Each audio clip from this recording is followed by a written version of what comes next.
Senhores, hoje é dia 8 de janeiro de 2025. Há 2 anos, no dia 8 de janeiro de 2023, um grupo de indivíduos adentrou alguns prédios públicos do alto poder em Brasília.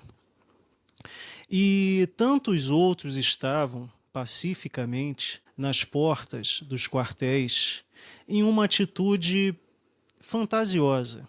Estavam pedindo socorro ao Estado contra o Estado. O desdobramento dos fatos ocorridos no dia 8 de janeiro de 2023, todos já sabem.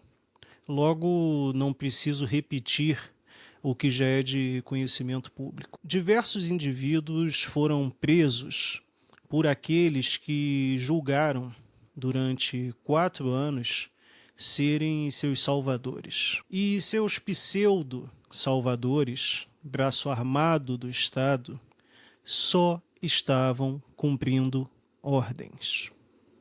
Dentre os presos, idosos, mulheres e moradores de rua. E sempre que toco no tema do 8 de janeiro, faço questão de lembrar do Clesão.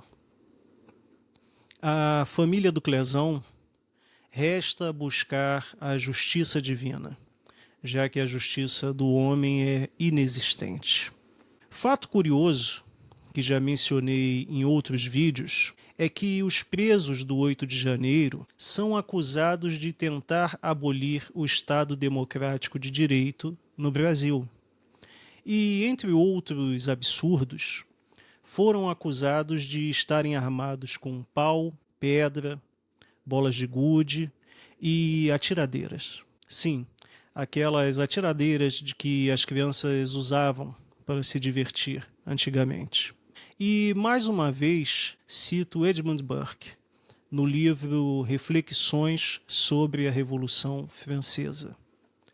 Quando, nesta terra, o homem não tem a quem recorrer, resta recorrer aos céus. Bem, senhores, o judiciário brasileiro conseguiu a proeza de criar uma crise diplomática entre o Brasil e Israel.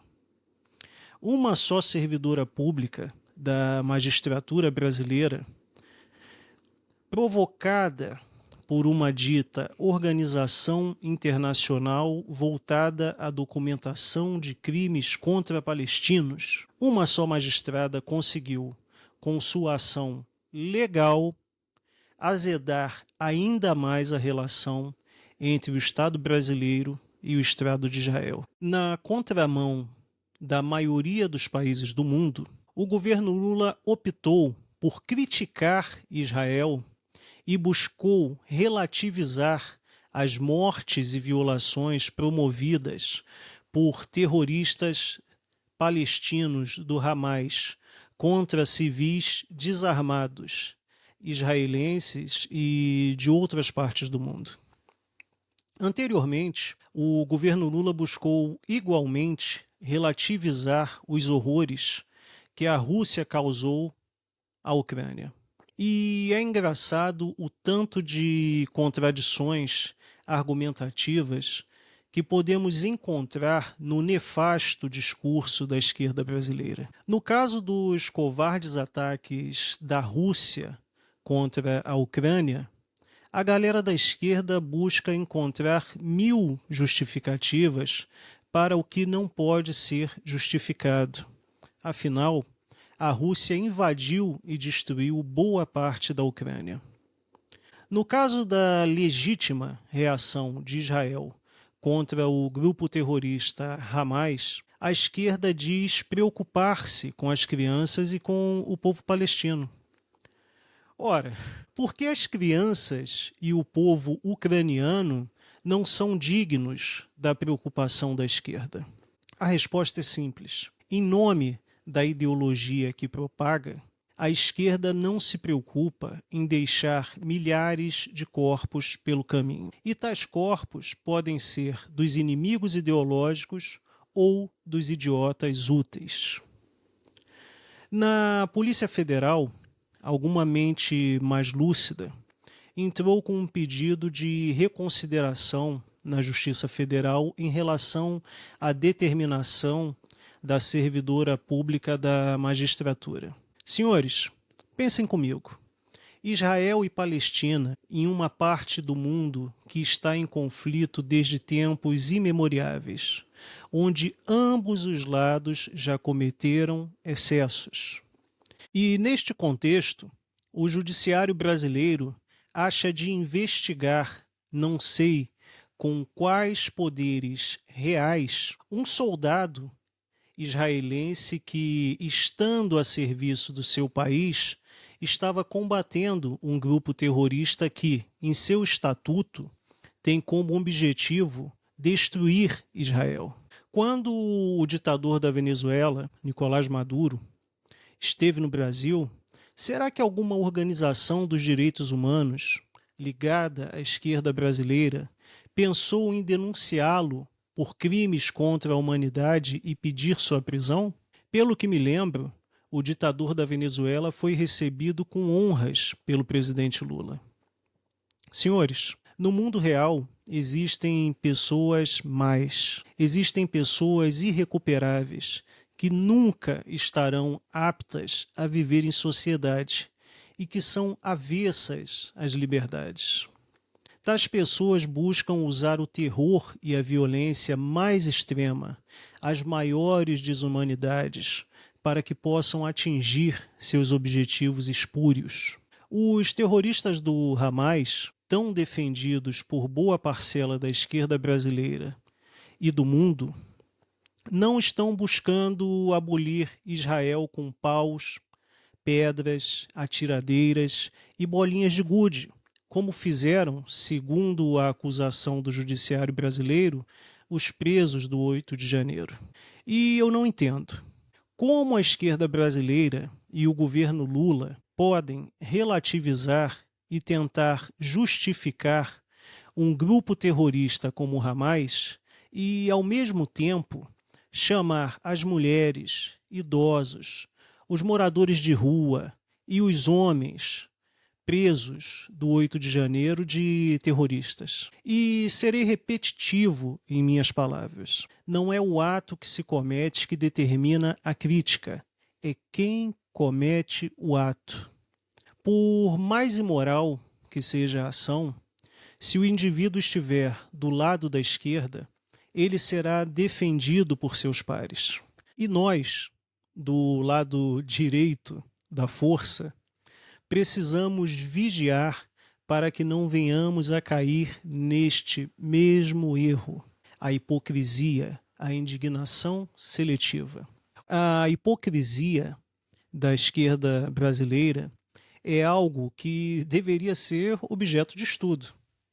O presidente Lula foi um grande crítico dos sigilos impostos sobre certos temas durante o governo Bolsonaro. Ao assumir a presidência, o presidente Lula começou a rever e a derrubar os sigilos do governo Bolsonaro.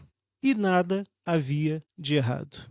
Porém, já eleito, o presidente Lula usa os sigilos de 100 anos e aumenta os gastos do cartão corporativo, que são mantidos em sigilo e longe dos olhos do povo, que só serve para pagar a conta. Sim, senhores, nós pagamos o cartão corporativo do presidente Lula, porém não temos o direito de saber com o que ele está gastando nosso dinheiro. Isso faz sentido para alguém? E seguindo nossa volta à normalidade democrática, como disse o presidente do STF, senhor ministro Luiz Roberto Barroso, fechamos este vídeo com esta maravilhosa notícia. 5 esposas de ministros do governo Lula estão ganhando até R$100 mil mensais após terem sido nomeadas para tribunais de contas pelo Brasil. E eu pergunto aos senhores, o governo Lula está sendo bom ou ruim?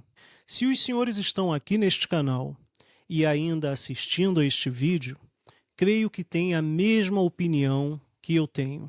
O governo Lula está sendo um desastre. Porém, senhores, tudo depende do ângulo que se observa a coisa.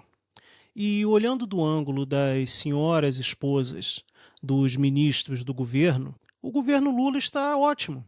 Assim como está ótimo para todos que estão recebendo benesses legais, pecuniárias do atual governo às nossas custas. E, por fim, quero deixar uma frase para a reflexão dos senhores. Triste de uma nação quando honrarias tornam-se motivo de vergonha e fortunas tornam-se motivo de desconfiança. Ao longo da história, diversos liberticidas estiveram no poder. Indivíduos cruéis, sanguinários, avessos às liberdades individuais. Porém, para aqueles que estavam associados a tais facínoras, honras, medalhas e ganhos financeiros eram dados. Porém, o tempo, que é invencível, haverá de jogar para o lixo da história os facínoras dos dias de hoje, assim como todos os que a eles se associam e que são favorecidos por seus crimes e imoralidades.